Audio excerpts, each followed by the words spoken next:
L'Iran réagit ce lundi, pas de manière claire. Pour le moment, en cause une résolution critique contre l'Iran émise par des pays membres de l'AIEA. Selon un diplomate iranien, les mesures de rétorsion concernent entre autres les inspecteurs de l'AIEA et leur travail. Une délégation de l'organisation pourrait ne pas être autorisée à rentrer sur le territoire iranien. Les membres de l'AIEA n'ont pas pu voter à l'unanimité une résolution concernant l'Iran.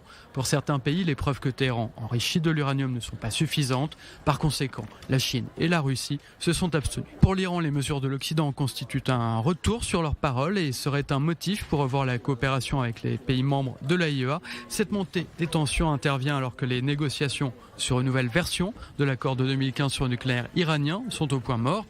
Le chef du renseignement militaire israélien, lors d'une conférence, a détaillé l'éventail de la menace iranienne. Si selon lui, le monde n'a pas encore pris la mesure de l'ampleur de la menace iranienne, l'officier supérieur se réjouit de l'échec de la vision de Qassem Soleimani, ancien chef des gardiens de la révolution, éliminé par l'administration Trump. Les velléités hégémoniques de l'Iran par le biais du terrorisme et le soutien aux milices paramilitaires au Liban et au Yémen sont contrariées par l'action d'Israël et de son aviation. Cependant, l'Iran menace le mondial au Qatar. Selon l'officier du renseignement, il estime que la réponse du Qatar pourrait constituer un frein aux tentatives d'attentats iraniennes. Sur les manifestations en cours depuis 2 mois, le chef du renseignement militaire estime que la contestation ne va pas secouer le régime, mais elle pourrait pousser le gouvernement iranien à prendre des mesures encore plus violentes et répressives.